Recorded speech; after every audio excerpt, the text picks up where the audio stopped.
He praised people who are taking courses like literature, philosophy, law, psychology, history. But he said that what Africa needs and what Burkina Faso needs is people who can build the continent. Therefore, everybody will focus on engineering, and he is going to make it attractive. The attractive he means is the payment that we pay people from abroad or from outside Africa will be the same to any engineer who can deliver the same quality of job in Africa.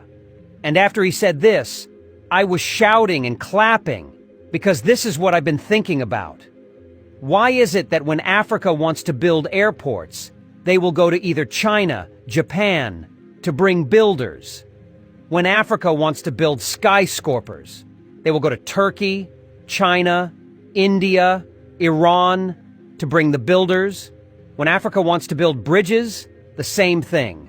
When Africa needs a car, the same thing. Then that is the problem of Africa. Africa needs engineers. More than all this law, everybody is doing literature, philosophy, psychology, history. And while you are importing expats and building from outside, there is where Africa is spending all their money from oil, from gold, and so on and so forth. And Ibrahim Traoré has addressed that. He said he is going to support both small and big industries to make sure that Burkina Faso engineers have places where they work, and the pain payment of any Burkina Faso or any Burkinabe engineer whose work is comparable to what is outside will be the same as the payment we pay people from outside. I want you to listen to this marvelous speech of Ibrahim Traoré, because he talked a lot about production, manufacturing, and economy, and that is beautiful. Let's go. So, it will really take a fairly scientific process so that in the future, when the power plant is there, in the not too distant future, it will be the exclusive property of Burkinabe, that the Burkinabe engineers will take ownership of it and be able to implement it, to be able to maintain it when the conclusions of the discussions that are underway with the partners for the thermal power plant are published. We will make that available to you. And if we need you, we will tell you so that we can quickly implement this plan as well. So let's talk about the area of the economy, which is very important to us. We are in the process of setting up a process, and we are continuing gradually, because that should help relieve the private sector and be able to revive the economy. Currently, we are going to quickly turn to the state companies. Their general meeting has just finished, as you have seen. It works very well, and they have achieved very good results. We will start with state-owned companies, subtract a little from their DAT to ease the economy and keep it running, ease the domestic debt, and keep the economy running.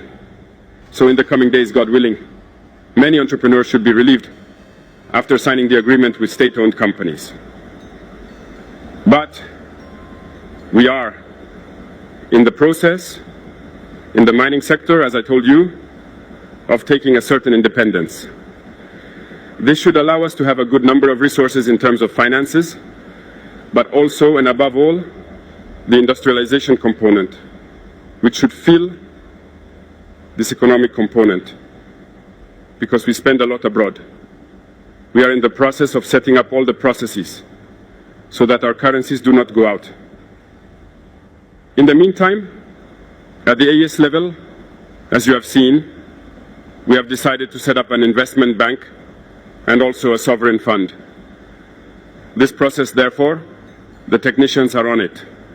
The reflection is in progress, and we hope in the near future that they will present us with something substantial.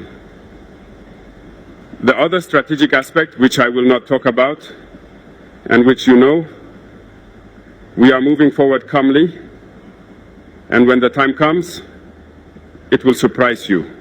And stay tuned. That's all I can say. In the trade and industrialization aspect, we have also made the diagnosis, as I was telling you. Currently, as you can see, we have listed a good number of products that we import from outside. So we are starting an industrialization process. We must manage to put as many industries as possible on site, to transform our raw materials, and to be able to manufacture what we consume.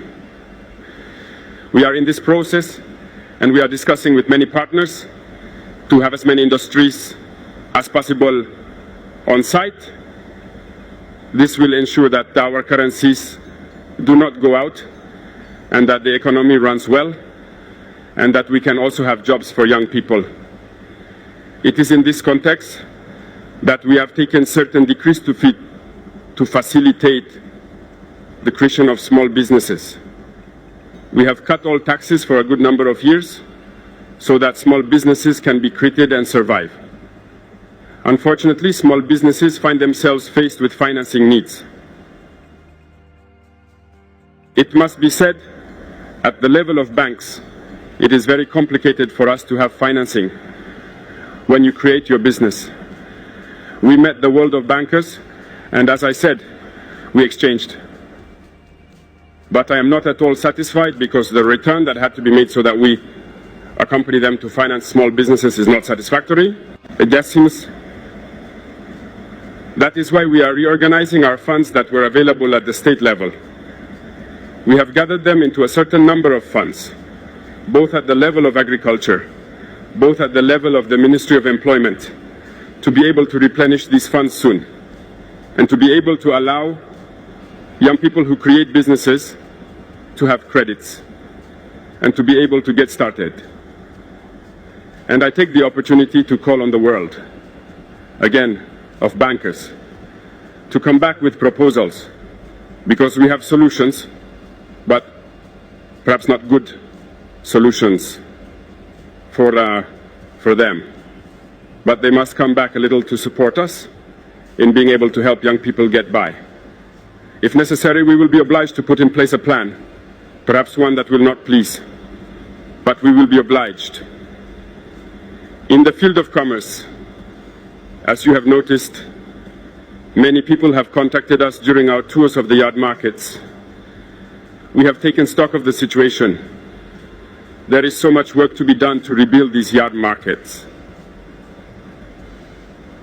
Today, when you take Ouagadougou, the mayor, I would like to hold awareness sessions everywhere concerning a certain number of traders who have set up shop in an anarchic manner on the side of the streets.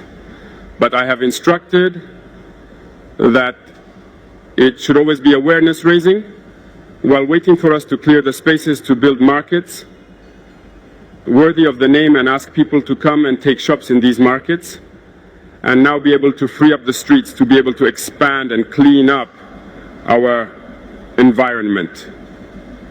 And I am taking advantage. So I am taking advantage, you too. President Ibrahim Traoré's strategic move, acquiring military vehicles and construction machines to boost Burkina Faso's economy. In a visionary move aimed at bolstering Burkina Faso's economy, President Ibrahim Traoré has recently made significant strides by acquiring state-of-the-art military vehicles and construction machines. This strategic decision not only strengthens the nation's defense capabilities, but also lays the foundation for accelerated economic growth and development. Recognizing the importance of a robust defense sector, President Traoré has taken proactive measures to equip Burkina Faso's military with the best vehicles available. These modern military assets will enhance the country's security and reinforce its ability to respond effectively to evolving threats. By bolstering national defense, President Traoré seeks to create a stable and secure environment that is conducive to economic progress. Simultaneously, the acquisition of advanced construction machines reflects President Traoré's commitment to infrastructure development. These machines will play a vital role in accelerating the construction of roads, bridges, buildings, and other critical infrastructure projects. By investing in these assets, President Traoré aims to create employment opportunities, stimulate economic growth, and improve the overall quality of life for the Burkinabe people. The strategic acquisition of military vehicles and construction machines aligns with President Traoré's vision for a strong and prosperous Burkina Faso. The enhanced defense capabilities will not only contribute to national security but also instill confidence in potential investors, and create a favorable environment for economic activities. The construction machines, on the other hand, will expedite infrastructure projects, attracting both domestic and international investments and stimulating economic growth. President Traoré's strategic approach recognizes that a secure nation with robust infrastructure is better positioned to attract foreign direct investment, promote trade, and create sustainable economic opportunities for its citizens. The acquisition of cutting-edge military vehicles and construction machines demonstrates his determination to propel Burkina Faso towards a prosperous future. To maximize the potential benefits of these acquisitions, President Traoré and his administration must ensure effective utilization and maintenance of the military vehicles and construction machines. Adequate training and capacity-building programs should be implemented to ensure that the Burkinabe military and construction sector can harness the full potential of these assets. Furthermore, it is crucial to prioritize transparency and accountability in the procurement and management of these resources. Regular audits and oversight mechanisms will help prevent corruption and ensure that these valuable assets are utilized for the benefit of the nation and its people. After listening and watching what Ibrahim Traoré is doing and what he did on waste management, I began to applaud this man. These are one of the most important things to do when you want to develop a state or a country. He started buying vehicles made for that. Many African youth don't know what this is because it is not in their countries. They have not seen it in their life. Because their governor or their president don't take care of the environment. Instead of taking care of the environment, they will be using the money, which they're supposed to use to do things like this. They will be misusing the money and be using it to buy Toyota Land Cruises SUV. And that is the reason I always complain about African leaders mismanaging our economy. There are so many important things that those money they are mismanaging supposed to be used for. But they look the other side and forgot about where the money is supposed to go. Instead of using the money to do the appropriate things that the money is supposed to be made for, they will be using it, going to Korea, going to Japan, to park Toyota Land Cruisers SUVs. Some presidents go there and pack hundreds. Some go there, they pack thousands. Some go there, they pack as much as they could. And when they brought them here in Africa, they share it 1-1-1 to each and everyone in politics. Especially, they share it among the governors, the senators, the local government chairmen, and the lawmakers. You begin to think, is the Toyota Land Cruises our problem now in Africa? The answer is no. Look at Ibrahim Traoré. He refused to approve Toyota Land Cruises for anybody. Instead, look at what he is doing in Burkina Faso. Necessary things, important things. If Ibrahim Traoré continues like this, Burkina Faso will be a place to use as an example in Africa. Because what Ibrahim Traoré is doing, he is getting everything right. And this shows when a president is really, really ready to work.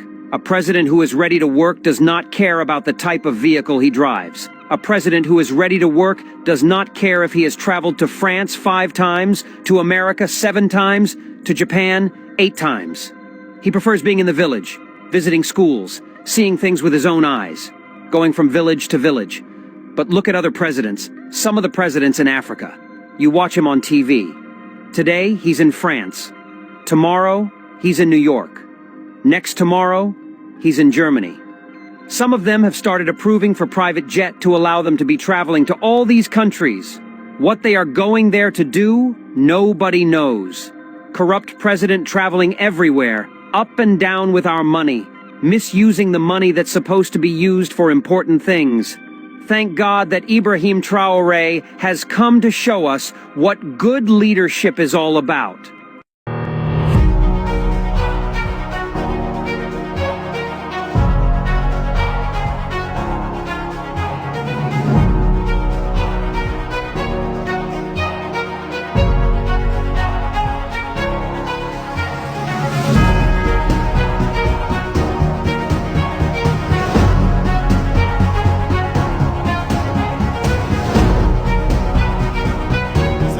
De satisfaction parce que les jeunes ici présents, ils sont un symbole de la résilience donc du peuple burkinabé. Parce que comme ils ont dit, ça fait 6 ans qu'ils bataillent et à notre arrivée, nous avons constaté que le projet souffrait et ils étaient sur le point peut-être d'abandonner. Nous avons décidé de les aider à relancer le projet parce que ça va en droite ligne avec nos aspirations qui est l'entrepreneuriat communautaire à travers l'actionnariat populaire. C'est ce qui a amené donc l'État burkinabé à travers le FBDS et l'APEC à prendre des parts jusqu'à hauteur de 57% pour les aider à pouvoir donc concrétiser leurs rêves. Et aujourd'hui c'est une réalité, nous ne pouvons que les féliciter et dire à toute la jeunesse de prendre leur exemple. C'est un symbole de résilience, ils ont cru, ils ont développé et aujourd'hui c'est une satisfaction. D'abord c'est une question de confiance. L'État burkinabé a eu confiance en ces jeunes qui ont initié un projet novateur, révolutionnaire. Voilà pourquoi nous avons décidé de prendre part et en prenant part, nous participons donc à l'administration de l'usine et toutes les garanties donc, qui sont prises au niveau des autres usines seront donc prises ici pour assurer un très bon fonctionnement et que tous ceux qui ont cru en ce projet puissent rentrer donc, dans leurs droits et que ça puisse profiter donc, aux populations de Yako et tous les barrages à l'autre côté et pourquoi pas de tout le Burkina Faso.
I'm here because there is what important information that I brought you today, and this information is an amazing one. This is the type of information I like to be hearing in Africa.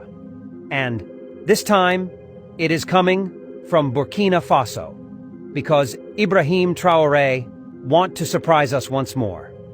What he is about to do is modern infrastructure. He is about to make a history.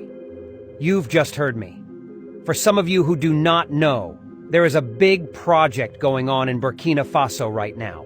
And that project is a generational project, meaning that many generations will benefit from the project that is going on in Burkina Faso. And you would ask me, what is that project? Well, it is a West African pyramid. A mighty pyramid erecting in West Africa. But this time you can climb it, play there. The government can make use of it as a parliament house and free for everybody to go and do whatever you want to go, because Burkina Faso wants to be a happy country. You could stay on the top and see the whole Ouagadougou. This is going to be an attraction center, but it is a parliamentary building, built in form of pyramid. Burkina Faso's new parliament building responds to needs of the people, says Diébédo Francis Kéré.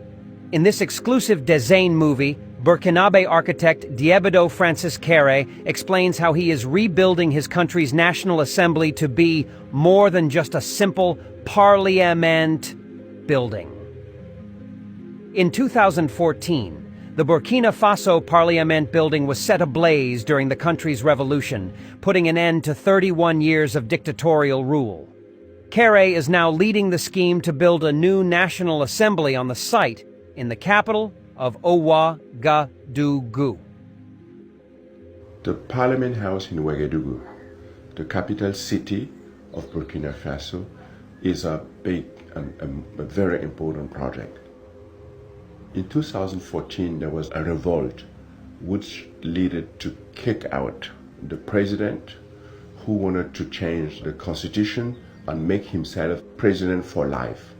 So during this revolt, people burned down the existing parliament house. So I was lucky to be called to join a group of thinkers and activists, artists, musicians, to think about how to build a new one that responds to the need of Burkina Faso and his people. So I started to think, what can it be today to build a parliament house for Ouagadougou, for people that now has access to information and want more. We designed first a huge structure, which is a pyramid. I wanted to create a transparent building. If a parliament building is transparent and open, if people can go on top of it at any time, during the day, during night, symbolically, it is transparent, it is open. Another idea was to combine in this pyramid field where you could do agriculture, because Burkina's economy is based mainly on agriculture. So I wanted to create this public space with everything. We have a garden around it, and then we have the pyramid which is elevated. We have a cornfield on the top, so it is more than just a simple parliament building. The Berlin-based architect looked to Burkinabe governing traditions when designing the interior. A tree stands at the center of the building, referencing the arbre à palabre, tree of discussion, under which villagers make decisions in rural areas of Burkina Faso. The 127-seat assembly hall is part of a larger master plan the Berlin-based architect envisaged for the site. The scheme pays homage to the site's history by transforming the ruin of the previous building into a memorial. It takes the form of a shaded depression in the ground where rainwater is collected and used for on-site irrigation. A grove of trees will surround the memorial, creating a seating and gathering space. For the recently unveiled Serpentine Pavilion in London's Kensington Gardens, Traoré created an oval-shaped structure made from indigo blue wooden batons that is topped with a slatted timber roof. Traoré is from Gando in Burkina Faso, but moved to Germany to work as an apprentice before studying architecture and engineering at the Technische Universität in Berlin.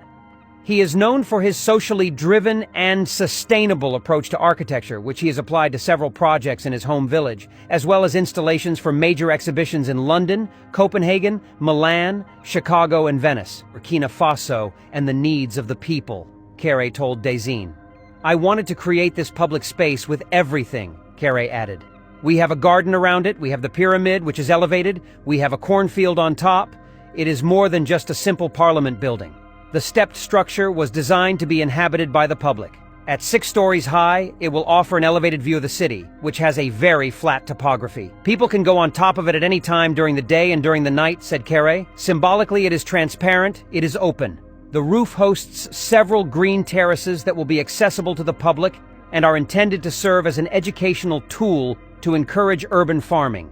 The facade will also act as solar shading, allowing air to freely circulate inside the building. And after watching this video, I was shocked and began to praise Ibrahim Traoré once more. Africa needs something like this. They need a place like parks, public places where people are free to go to stay, enjoy themselves. Couples, lovers, could go during the evening, go around. Everywhere does not supposed to be high blocks. There are some certain places made for this type of park, but this one is one of the biggest parks in the world. And after Weather Today, or after this project is done, whenever you say you want to go and see Pyramid, people will ask you, which one? Are you going to Burkina Faso, or are you going to Egypt?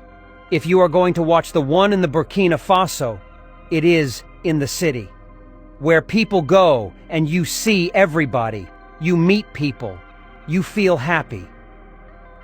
And by God's grace, I will one day visit this Ouagadougou pyramid, because it is a beautiful one. My heart was filled of joy and happiness. I was saying, how come other presidents around Africa never thought about something like this? But the answer is very clear. Some other president in Africa don't think about something like this because they are in their office for enjoyment. They can never think about something beautiful like this because whenever they get to office, what they will be thinking is about themselves. They will be thinking about how to grab the biggest amount of money and the bank eat in a foreign banks. Some of them will get into office. They only think about how their family are going to enjoy. Whether the minister, the governor, the president, the prime ministers, the lawmakers, whenever they get into the presidency or into the office, what they will be aiming is how to save more money for their children. Leaders who think like that, or leaders who think like that, can never bring good development in a country. If you look around Africa, Asia, South America, see the type of leaders they have. Majority of them, when they get to office, the first thing they will do is to approve for purchase of Toyota Land Cruiser SUVs, latest model, for both the president, the governor, the minister, the prime minister, the law. Ibrahim Traoré is building Africa's most advanced hospital in Bobo-Dioulasso. You heard that right. Not only will this be one of the largest hospitals in West Africa, but it also marks a turning point for healthcare on the continent. Stay with me as we dive deep into the details of this extraordinary project, why it matters for Burkina Faso, West Africa, and the entire African continent. Be sure to subscribe and hit that notification bell, so you don't miss the updates we'll be bringing you as this monumental hospital approaches completion. Why should you care about this hospital? Well, let's start by considering a question. Why do so many African leaders seek medical care abroad?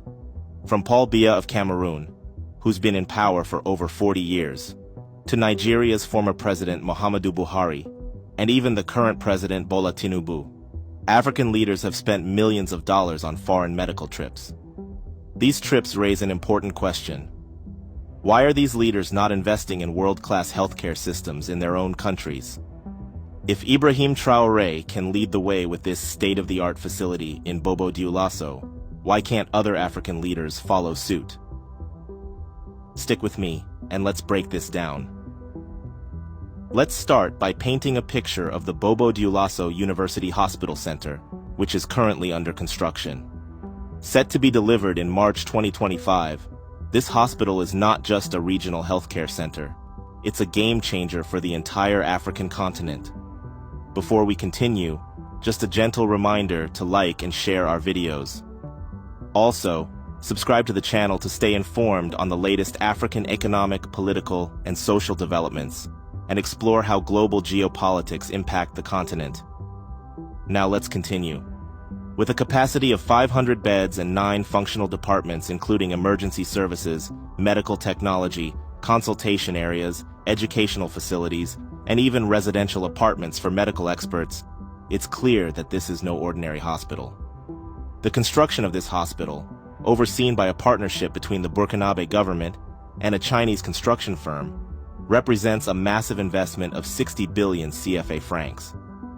What makes this hospital stand out even further is that it will feature cutting-edge medical equipment, providing a level of care that will rival hospitals not only in Africa, but across the globe.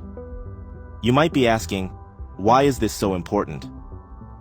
Well, this hospital could help keep millions of dollars that are currently spent on medical tourism within Africa, where it's desperately needed. For years, African elites have flown to Europe, Asia, and America for medical treatments, draining the continent of valuable resources. Ibrahim Traoré's vision for this hospital is to change that narrative. Across West Africa, there's a shortage of high-quality hospitals. Many citizens, especially in rural areas, suffer due to a lack of access to adequate healthcare facilities. When they do have access, the quality of care is often substandard, forcing those with means to seek treatment abroad. Let's consider the case of Cameroon's President Paul Biya, who just returned from yet another medical trip to France after spending 2 months there. Biya has been in power for over 40 years, yet Cameroon still lacks a world-class hospital. It's not just Biya. Buhari spent a year of his presidency in hospitals in the UK. And now, Tinubu frequently visits French hospitals for medical checkups. So why is it that countries like Nigeria and Cameroon, with all their resources, have failed to build such hospitals? The answer may lie in a lack of vision, mismanagement, or simply misplaced priorities. But in contrast, Burkina Faso, under the leadership of Ibrahim Traoré, is showing that it is possible to build top-tier medical infrastructure in Africa. This brings us back to the Bobo Dioulasso University Hospital. Not only will it offer world-class medical care to the people of Burkina Faso, but it will also serve as a training ground for future doctors, nurses, and medical professionals. This hospital will help stem the brain drain that has seen many of Africa's brightest healthcare professionals leave for better opportunities abroad. Now, let's talk about how this hospital fits into the broader context of West Africa's fight for true independence. As we've seen, the Alliance of Sahel States, AES, which includes Mali, Burkina Faso, and Niger, is actively working towards breaking free from the neo-colonial grip of France. Ibrahim Traoré, along with his counterparts in Mali and Niger, is leading the charge for real sovereignty, not just politically but also economically. Building this hospital is more than just a health project. It's a symbol of that sovereignty. It's a message that says, we don't need to rely on foreign countries for basic needs like healthcare. We can build our own world-class facilities right here. Think about it. How many times have African nations been forced to beg for loans, aid, or expertise from former colonial powers? Ibrahim Traoré is proving that this dependence is not necessary. The completion of this hospital is not just a victory for Burkina Faso, but for the entire AES coalition. It stands as a beacon of hope for other African nations, showing that with determination and smart governance, Africa can achieve greatness on its own terms. One thing that stands out about the Bobo Dioulasso Hospital is the speed of delivery. Construction began in February 2022, and now, in less than 2 years, the hospital is almost 80% complete. Think about that for a moment. How often do we hear of large government projects being completed on time in Africa? Sadly, too often, we see projects abandoned halfway, budget overruns, and corruption. But this hospital is different. It's a testament to the focus and commitment of Ibrahim Traoré's government. During a recent site visit, the Minister of Health, along with other high-ranking officials, expressed satisfaction with the progress. They noted that the execution rate is at 80%, with only 73% of the allocated time used so far. This means that the hospital is ahead of schedule. Compare this with the norm in many other African countries, where large-scale projects often drag on for years or even decades, and it becomes clear that this project is something special. Let's now talk about the many gains this hospital will bring to Burkina Faso and the region. First and foremost, there are the health benefits. The hospital will provide much-needed care to thousands of people in the Upper Basins region and beyond. But it goes beyond that. It will also create jobs, both directly and indirectly. From the construction workers who have been building the hospital to the doctors, nurses, and support staff who will eventually work there, this hospital is a job creator. Then there's the training aspect. This hospital will be equipped to train future generations of healthcare professionals. Doctors, nurses, and medical technicians will no longer need to go abroad to receive world-class training. They can get it right here in Burkina Faso. There's also the economic impact. By reducing the need for Burkinabe citizens to seek medical treatment abroad, this hospital will help conserve foreign exchange.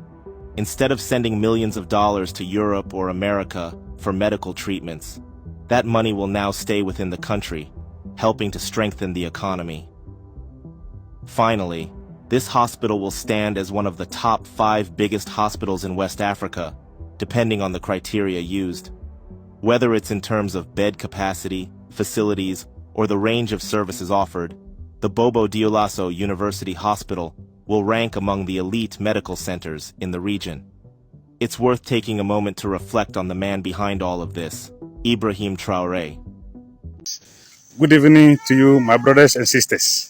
I bring you good news from the land of Burkina Faso, where the God-sent Captain Ibrahim Traoré has done it again. Captain Ibrahim Traoré promised to bring Air Burkina back. And I am happy, delighted to announce to you that Captain Ibrahim Traoré has launched Air Burkina. Every African should be happy that we are alive to witness the change destined for Africa. Ibrahim Traoré bought an aircraft for Air Burkina Faso. And this Air Burkina Faso is not a lease aircraft. It's not a co-owned aircraft. It is solely owned by Burkina Faso government. This is the first of its kind in the western part of Africa, especially within the ECOWAS sub-region. We say, Ibrahim Traoré, we are very grateful for the foundation you are setting.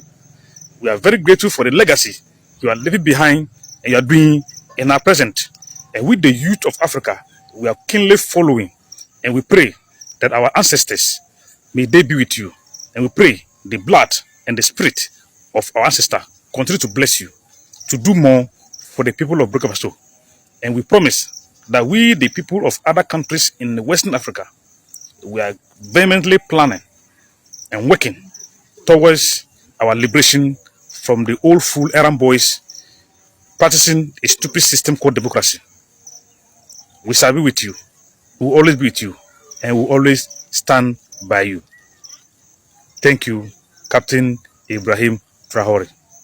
Join me as I take a flight on Air Burkina's new plane and see if I can keep unravel the implications of the impressive news that has filled the air. Today, we're celebrating a monumental achievement that's set to change the game for Burkina Faso and the entire region. Are you ready to witness history in the making? Let's dive into the exciting news that's got everyone talking. Can you believe it? President Ibrahim Traoré has done it again. Remember when he promised to revive Air Burkina? Well, folks, that promise has become a reality. A brand new Embraer aircraft has just touched down at Ouagadougou International Airport, marking the rebirth of Burkina Faso's national airline. But wait, there's more. This isn't just any ordinary plane. It's a state-of-the-art Embraer 190 with 98 seats, including 6 business class and 92 economy class seats. And get this, it's not a lease, but a purchase made with Air Burkina's own funds. Now that's what I call financial independence. Let's take a moment to appreciate the significance of this achievement. For over 40 years, Air Burkina operated with leased planes, facing numerous management difficulties. But now, under the visionary leadership of Captain Ibrahim Traoré, Burkina Faso is breaking free from old practices and asserting its sovereignty in the skies. Now I ask, how do you think this move will impact Burkina Faso's standing in the international community? Share your thoughts in the comments below.